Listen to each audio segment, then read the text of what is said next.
and I'd be happy to introduce you to the various representatives of the council's wider team, if that would assist. If I can see them, as we're discussing, we put people who are not actually participating in the meeting into another box, so we maximise on our bandwidth. So they may be able to hear and see me, but I can't necessarily see them. But I can see Sharon Ware's there, and the gentleman from the council with the headphones on is. Yes, sir. So we have Alan Mackay, who is the team leader for roads projects at the council. Right. And we have Mike Matheson, who is a senior engineer in the roads team.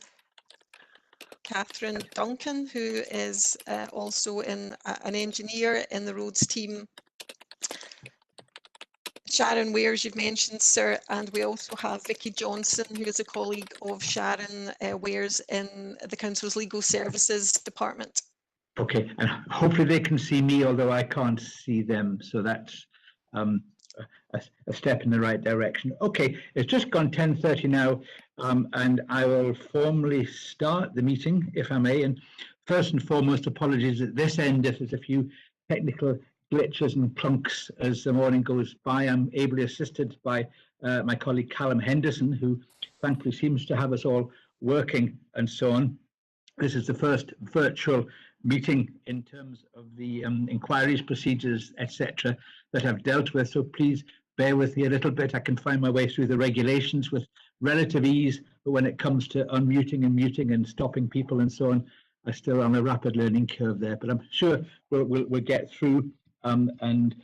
Thankfully, at last, we get talking about the Berrydene corridor improvement. I was actually allocated the case back in June or July of this year, and then took a couple of weeks, just a way of background, took some time just to familiarise myself, which was what was then 24, 25 objections to the scheme. I had hoped to get up to see Berrydene corridor and familiarise myself with the geography in the summer, but then there was the local lockdown in Aberdeen, which put paid to those plans.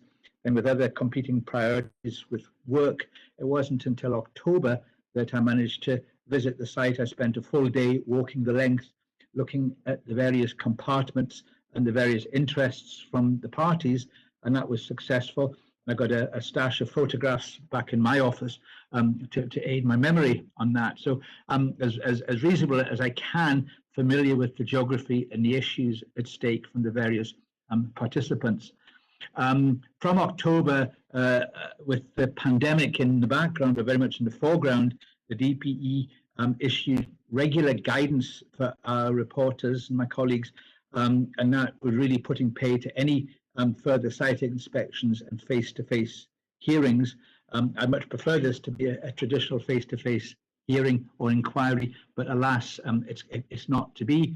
Then clearly with the much tighter lockdown from middle of December onwards, it hasn't been possible to even look to date for me to come into the office here and for other parties to participate. But thankfully, things are moving on.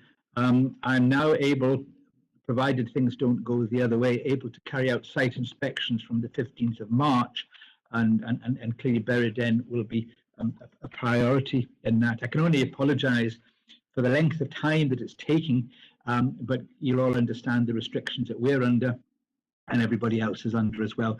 But hopefully during the course of the next wee while we can discuss the best way forward, maybe slightly a little bit away from the regulations a bit, but I'll come and discuss that as it comes, because I'm, like everybody else, wanting to get the matter behind me. I have commenced starting to write the background to the report and so on, and can I say I'm ably assisted by Brodie's in providing all the information, including all the background to the now granted planning permission for the site, lots of background and material for that, and that's very, very helpful as well.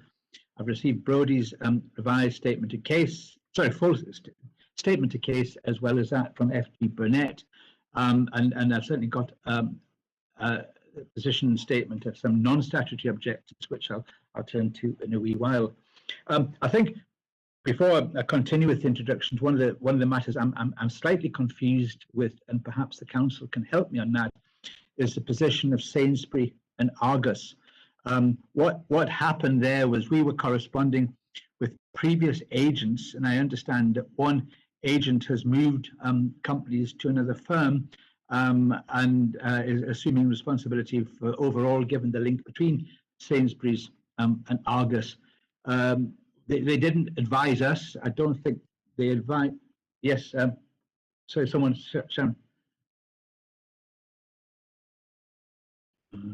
Sorry, can't hear you. Sorry, sir. Last night, we had some correspondence with the agent for Sainsbury's and Argos. Sorry, can you hear me right? Yes, I can. Thank you. Yes. Yes. And they gave us a letter withdrawing. So right. I had thought that they did say that they were going to give it into the DPEA as well. But is there a way of me giving it to you now? So that just to add to my complications and a bit of way of background for some of the, might explain some of the confusion of the last couple of days. We are obviously a professional reporter and don't deal with the actual casework support for all our cases.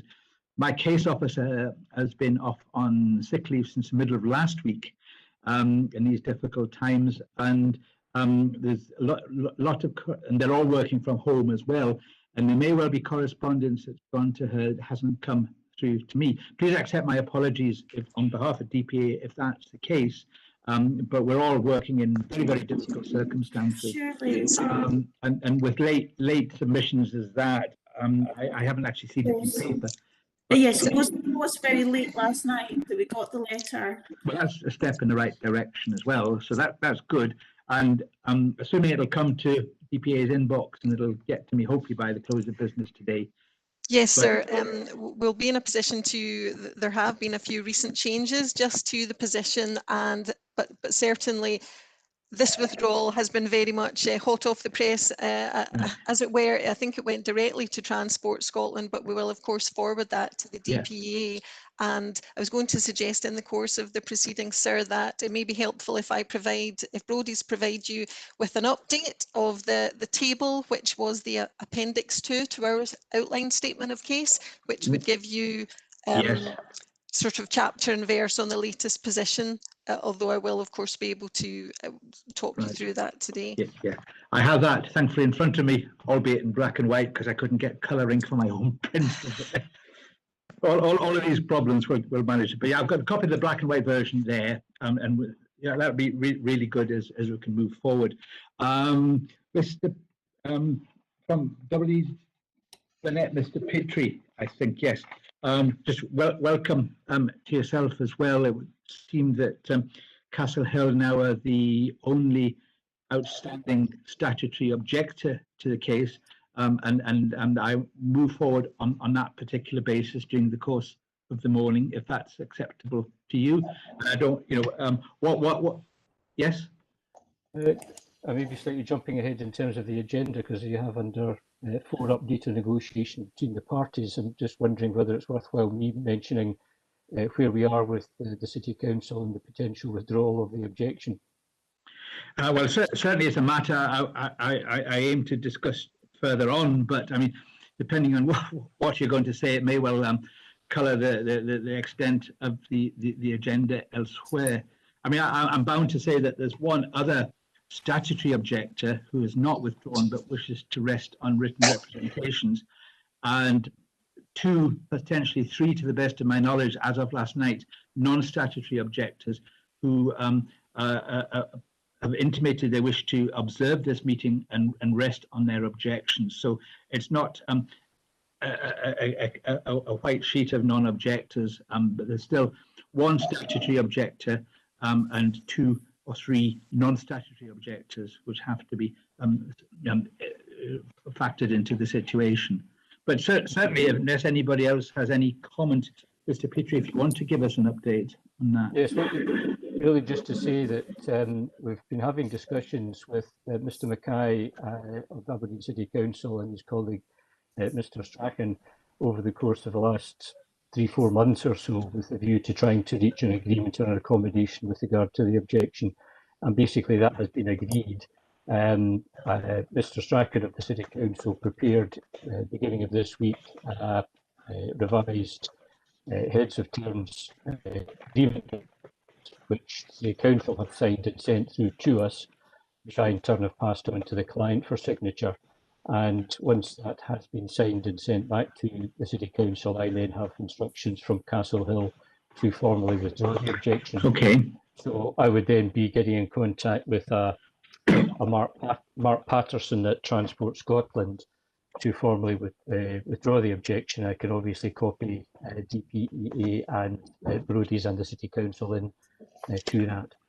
Well, that's good news as well, and I'm grateful for that update. And I'm assuming that sometime within the next 2 or 3 days there'll be something in writing to confirm that. It's not absolutely critical. I was going to say I do want to go up to the site again, but I can't until the 15th of March, by which time it's going to be clear that the position of all those other parties other than the 3 will be known. So there's no pressing urgency. But I was going to come on. I do wish a further site inspection, just because there is 1 statutory objector who's not withdrawn and 2 or 3 non-statutory objectors who are raising issues which I want to familiarise myself. But thank you very much for intimating that to me, and I look forward to seeing something in writing. Yeah, but it's not absolutely essential it's in front of me by lunchtime or anything like that. As long as it's on its way and I know that, and for the record, that's absolutely fine as well. I would anticipate we would either have the objection withdrawn either by Friday of this week or the early part of next week.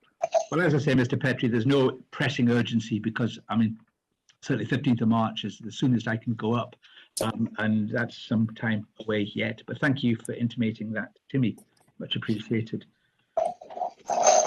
Okay, well, that causes me a fairly rapid rejigging of the agenda in that case. I mean, the purpose of the meeting, as I drafted it just a couple of days ago, I did envisage certainly the position of Sainsbury Argus and that retention of the objection from Castle Hill, and also the retention of the objection from Gilcomiston Investments, that it may well have had to have some form of inquiry, which would be a virtual inquiry like this, because it may second guessing any time at all when we're able to have these proceedings in face-to-face basis.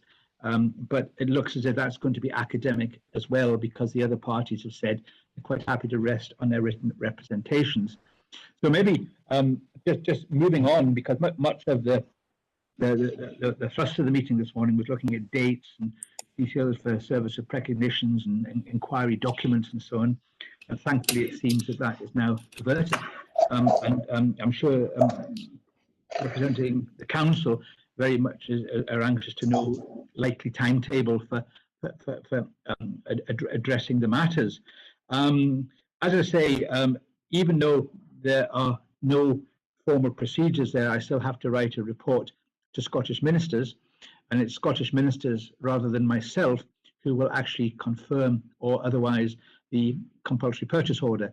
My report can be relatively short and sweet, and it won't be the voluminous requirement that may well otherwise have been had we having a full-blown public inquiry into matters.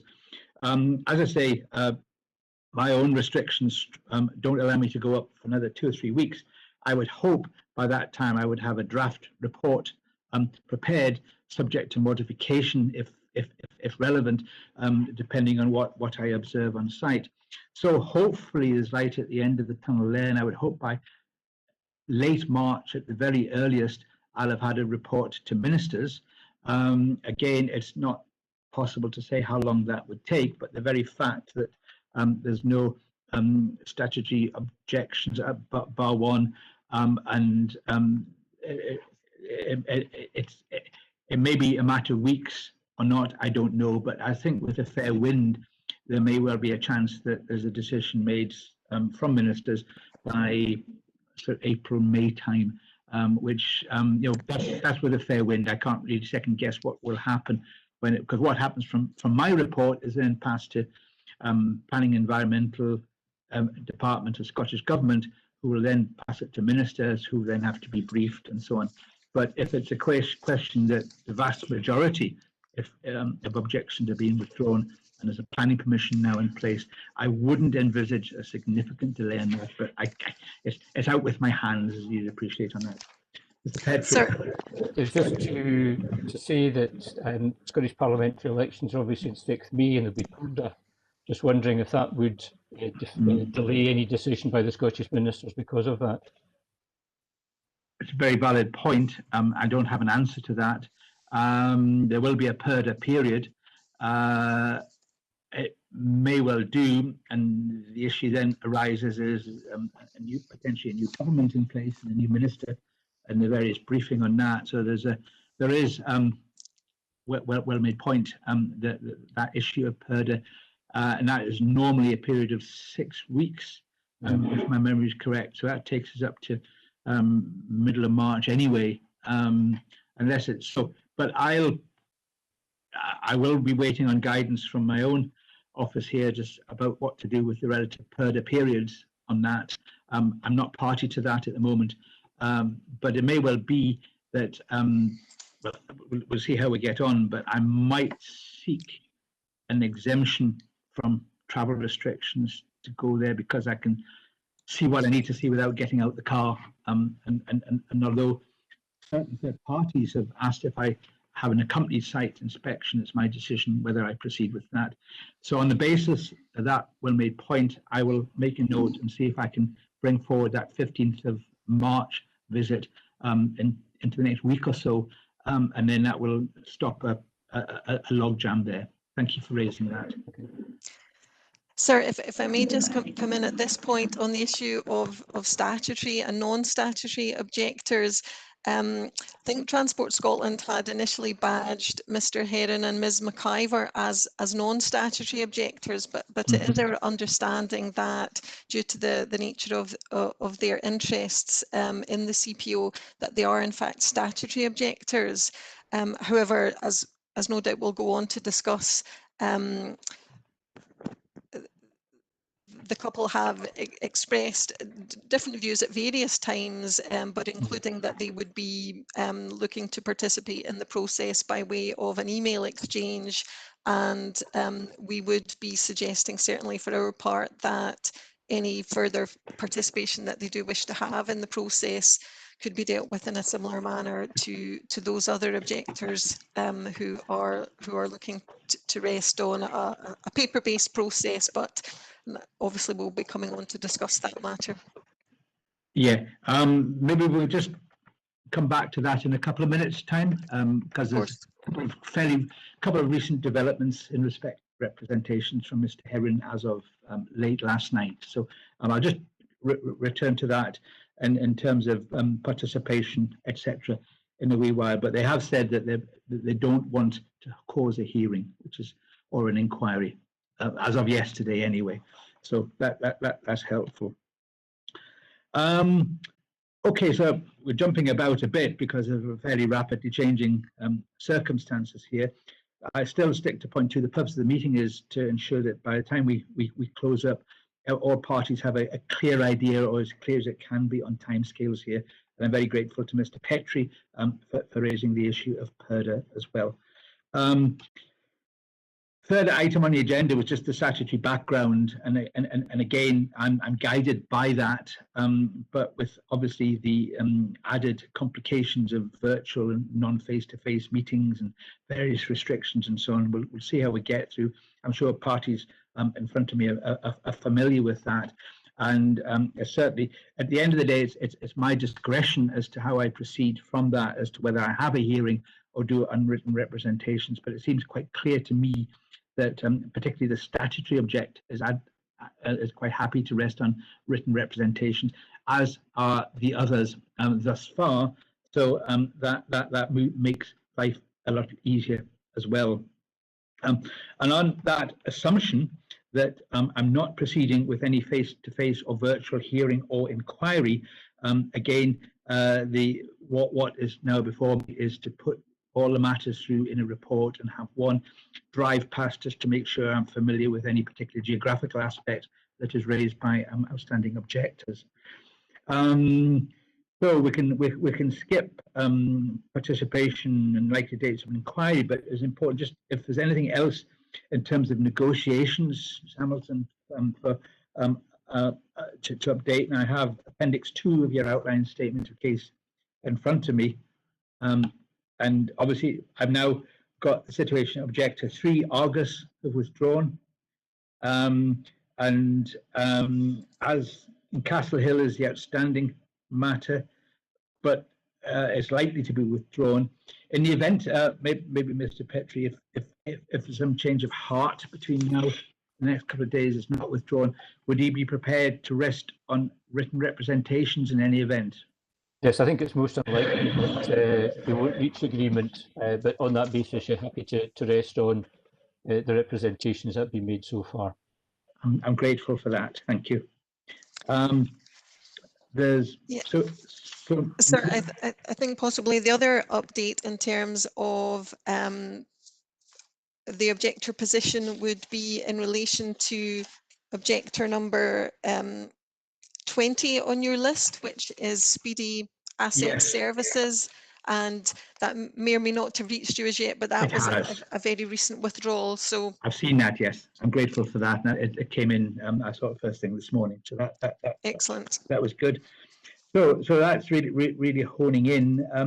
In respect to the position, as I know it from objectors 11, there was correspondence late yesterday evening from Mr. Heron saying that he wasn't. We invited him to partake in this meeting, and he was given the link so to do, but he commented late last night that he didn't wish to do that, but would rest on his written submissions to that.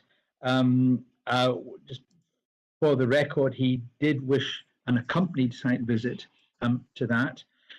If it is to be an accompanied site visit, it's anyone's guess as to when regulations and restrictions allow me to carry that out. Certainly can't in the early course there, but it's my discretion as to which way I would proceed with that.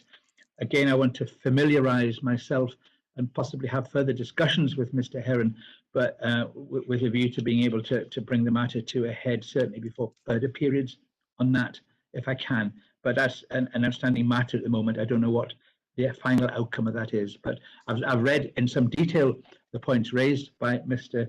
Heron and on behalf of Christine McIver. Obviously, a lot of that predates the fact that the council has now granted planning permission for the scheme on that, and I'll reflect on that at a later date. But again, there's another non-statutory objector, number 15, Pamela Scott, who is advised us that she wished to rest on her written representations. And William Hill is the only other one who wants, as a statutory objector, wants to rest on the objection. But certainly I want to have a detailed view of the land referred to by William Hill on that. But that seems very, very satisfactory as far as I'm concerned, and gives me, subject to those two caveats I mentioned, confidence to be able to move forward with an unaccompanied site inspection as soon as possible to move matters forward. Sir, the council had perhaps been anticipating that there would be further documentation lodged in the process, but I'm taking from what you've said this morning that you're feeling comfortable with the level of information that you currently have. Indeed, I am. Yes.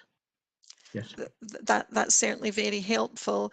I had been going to suggest that for those objectors that were resting on their written submissions, which I think is now down to 3, as you've mentioned, sir, that the council would have been keen for the opportunity just to lodge an additional statement responding to those. However, again, we're in your hands on that, sir, and I certainly am conscious of the timing advantages of moving swiftly on. I certainly want to move swiftly on because I'm conscious that if we impacted upon from the further issue, it could well mean a formal ministerial clearance could move well into May, June time. I'm sure that you're anxious, if things go okay, to commence the development relatively soon. How soon do you think you would have a statement to make in respect of those resting on written representations? But what I would want to do is see that and ask for comments on that and give the last word to the objectors in that position, but only in so doing it matters of days rather than weeks. I think, sir, it would have been our understanding that generally the promoter would have the last word in these situations. It's something that certainly from our end could be turned around relatively quickly, but I think in the circumstances,